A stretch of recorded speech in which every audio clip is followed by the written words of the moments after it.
Friends, Radhe Radhe, जय श्री कृष्णा।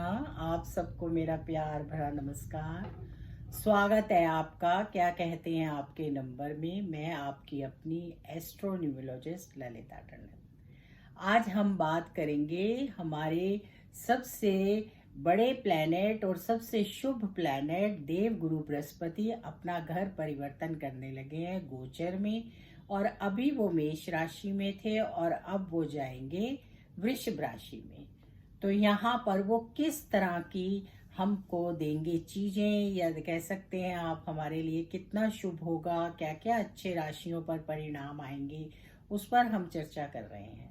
देव गुरु बृहस्पति 1 साल के लिए एक राशि पर रहते हैं और बहुत ही ज्यादा अच्छे परिणाम देते हैं क्योंकि वो गुरु हैं। देव गुरु बृहस्पति दैत्यों के गुरु गुरु शुक्राचार्य जी की राशि में यानी कि वृषभ राशि में अपना राशि चेंज करेंगे।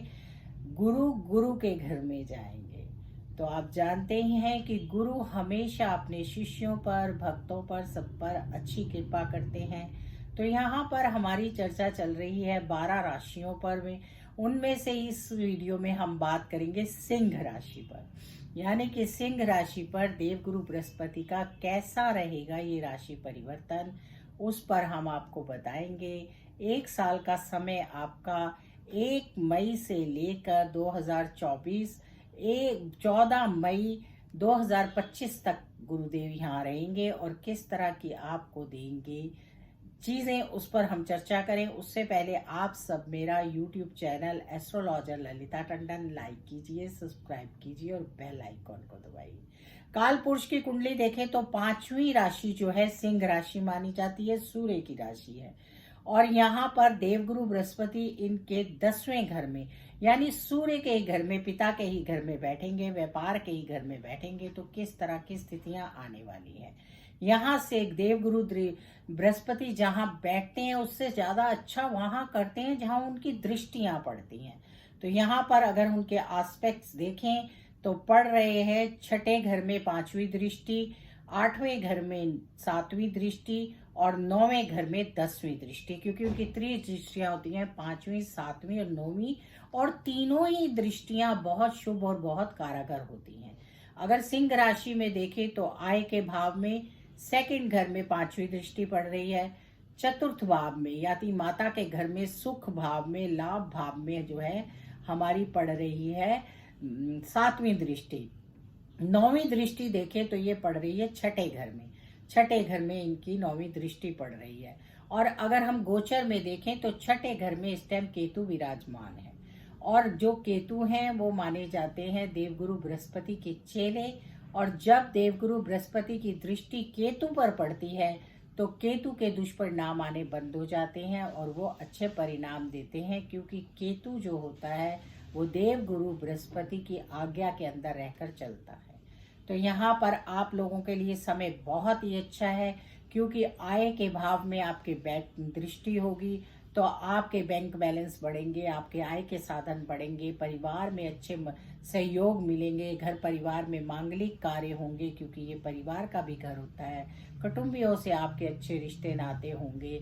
अगर शादी होनी है घर में बच्चों की तो शादियां होंगी। और अगर संतान होने वाली है या नहीं हो रही तो संतान के भी हो गए। अगर हम 7वीं दृष्टि करें तो माता के घर में, सुख के घर में है, तो यहाँ पर आप बड़ा घर ले सकते हैं, आप वाहन ले सकते हैं और बहुत तरह की लग्जरी चीजें ले सकते हैं। यहाँ पर भी आपके धार्मिक कार्य बढ़ेंगे, आपको सुख सुविधाओं का लाभ मिलेगा, आपकी लाइफ थोड़ी सी स्मूथ हो जाएगी जिसको कह सकते हैं। तो यहाँ पर माता से आपको, पिता से सुख संपत्ति पैतृक मिल सकती है। यहाँ अचानक धन के भी लाभ हैं। अगर व्यापार अच्छा होगा, व्यापार में अगर आप व्यापारी हैं तो व्यापार अच्छा होगा। अगर आप किसी नेम फेम की फील्ड में हैं तो आपको नेम फेम भी मिलेगा। अगर आप खिलाड़ी हैं, नेता हैं, अभिनेता हैं तो आप अच्छे प्रोजेक्ट्स पर काम करेंगे। खास तौर पर अगर आप वक्ता हैं तो वाणी से आपको बहुत लाभ मिलेगा। अब हम बात कर रहे हैं आपकी 9वीं दृष्टि की। 9वीं दृष्टि आपकी 6ठे घर में पड़ रही है और 6ठे घर में क्योंकि केतु हैं तो केतु के साथ आपके संबंध अच्छे हैं। केतु आपकी आज्ञा में रहते हैं, तो यहाँ पर आपको राजयोग के फल मिलेंगे, आपके परिणाम अच्छे आएंगे, आप जितना सोचेंगे उससे कहीं ज़्यादा मिलेगा। यहाँ सरकार से आपको लाभ होता हुआ दिख रहा है, क्योंकि आप खुद भी ऐसी जगह पर बैठ के और एस्पेक्ट्स डाल रहे हैं, तो सरकारी लाभ होंगे। सरकारी नौकरी चाहते हैं तो वो मिल सकता है। और उसके साथ साथ आपको थोड़ा सा ध्यान रखना है कि यहाँ पर आपको जो है पेट संबंधित कोई परेशानियां ना हो, तो उसके लिए ये छोटे छोटे 2-3 उपाय कीजिए, उससे आपको लाभ मिलेगा। एक तो आप हल्का भोजन खाइए, बाहर का कम खाइए, गैस्ट्रिक फूड मत खाइए, मीठा कम खाइए, नहीं तो आपको शुगर होने के चांसेस रहेंगे। और उसके साथ साथ सुबह योगा प्राणायाम वगैरह कीजिए, किसी भी तरह की जिससे इस ग्रुप में है एक्सरसाइज कीजिए, उससे आपको लाभ मिलेगा और आपके काम बनेंगे, स्वास्थ्य अच्छा रहेगा, हेल्थ अच्छी रहे। इसके लिए शंकर भगवान पर काले तिल डालकर जल चढ़ाइए, डॉग को कुछ ना कुछ ऑफर कीजिए, और उसके साथ साथ लक्ष्मी नारायण पर हल्दी चढ़ाइए। ये सब चीजें आपको लाभ देंगी, इससे आपका हेल्थ अच्छा रहेगा। दान अवश्य कीजिए, दान करेंगे तो बहुत लाभ होगा, क्योंकि आपके बैंक बैलेंस जब बढ़ते हैं तो आपको कुछ अमाउंट में दान पुण्य जरूर करना चाहिए, और गाय को चारा डालिए। ये सब करते हुए आपके लिए बृहस्पति का गोचर बहुत अच्छा है और आपको अच्छे परिणाम देगा।